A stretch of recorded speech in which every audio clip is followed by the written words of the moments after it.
Imagine this. It's a normal morning. Someone wakes up early, gets dressed, maybe rushes through breakfast, kisses their family goodbye, and heads out the door, just like any other day. But this time, they don't come home. Not because they choose not to, not because they planned it, but because life happened. Now pause for a second. What happens next? Not emotionally. We know that part is painful. But practically, financially, structurally, who pays for the food, the school tuition, the rent, the hospital bills that might come before everything else? And here's the uncomfortable truth. For most families, when that one person disappears, income disappears with them.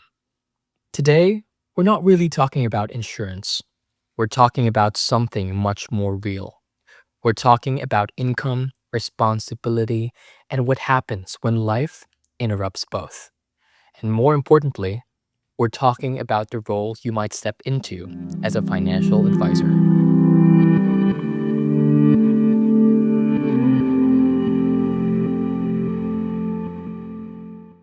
Hi, I'm Carl, a financial advisor from AXA. And before we go any further, a quick but important reminder. This podcast is designed to highlight key ideas and insights from your AXA training.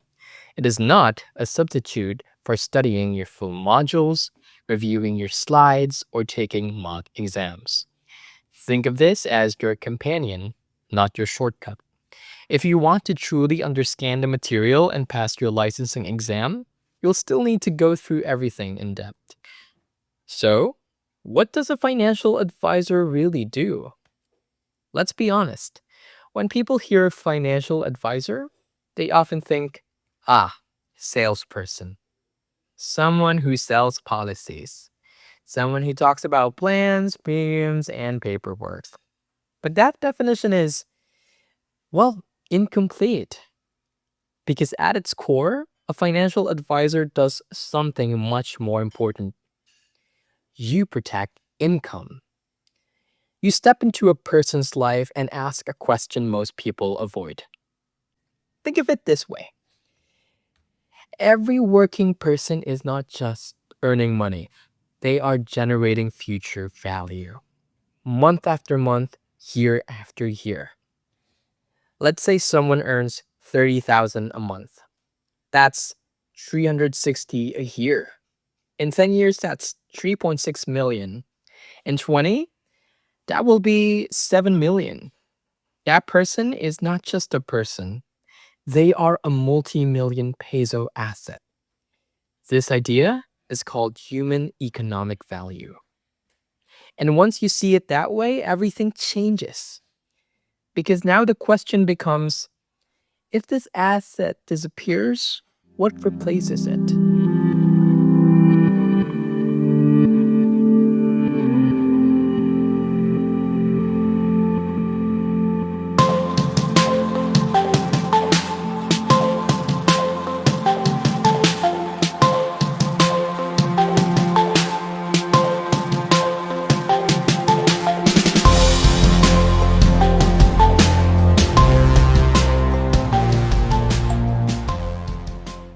Let's simplify how income works in most households. Number one, man at work. Number two, money at work. Number three, charity or donations. Let's break it down. Man at work. This is the most common. The breadwinner. The person who wakes up every day to earn. Money at work. Investments, savings, assets that generate income. Charity or donations.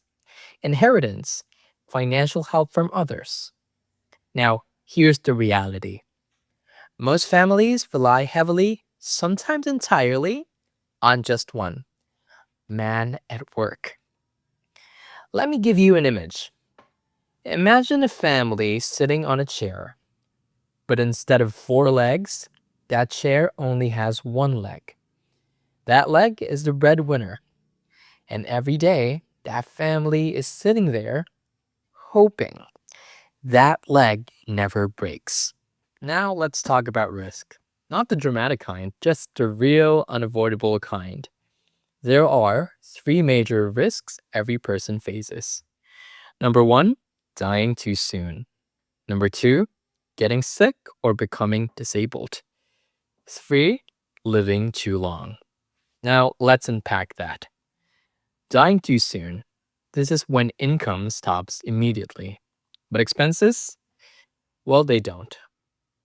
Disability or illness? This is when income may reduce or stop while expenses actually increase. The last one, living too long. Now, this one surprises people.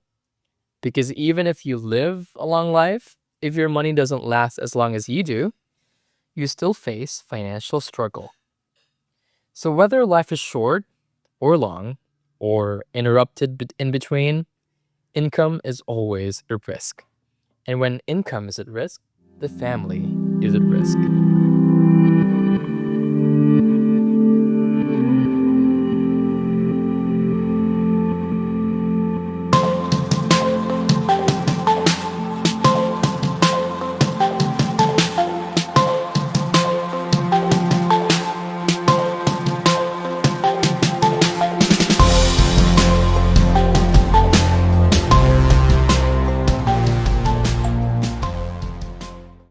So, what does life insurance really do? Now we finally come back to insurance, but hopefully you see it differently now. Life insurance is not just a product, it's a solution to a problem that hasn't happened yet, but will eventually happen in some form. At its core, life insurance does one thing: it replaces income, it creates money. At the exact moment income disappears. Think of it this way: if a breadwinner passes away, life insurance steps in and says, I'll take over from here. It pays for funeral expenses, outstanding debts, daily living costs, education for children, future needs of the family. Here's a powerful way to frame it.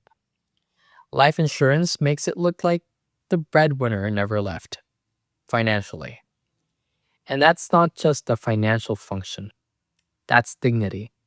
That's stability. That's peace of mind. Now let's bring this back to you.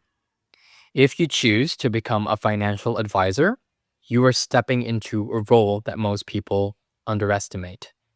You are not just explaining plans.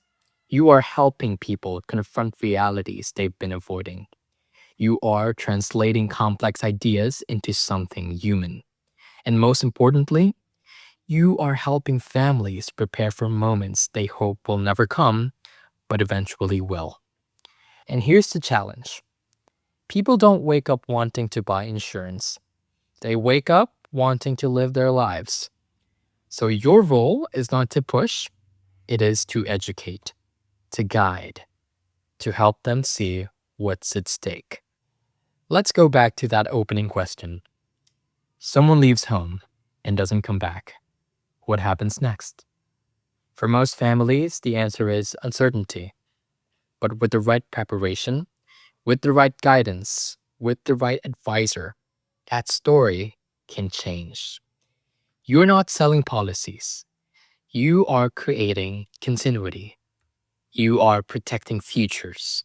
You are making sure that even when life is unpredictable, families are not financially destroyed by it.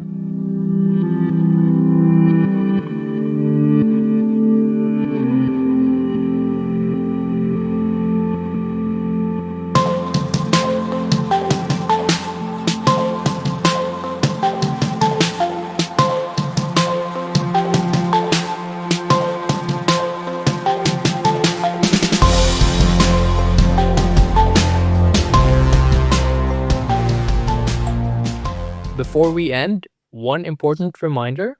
This episode only highlights key ideas from your training. It is not enough to rely on this alone. To fully understand concepts like human economic value, income protection, and risk, you need to go through your AXA modules, review your slides, and practice with mock exams. That's where real mastery happens. In the next episode, we'll talk about something equally important: why people avoid insurance and how you, as an advisor, can change that. Until then, remember, this isn't just about money, it's about what money makes possible, even when someone is no longer around to earn it. I'm your host, Carl. Thank you so much for listening.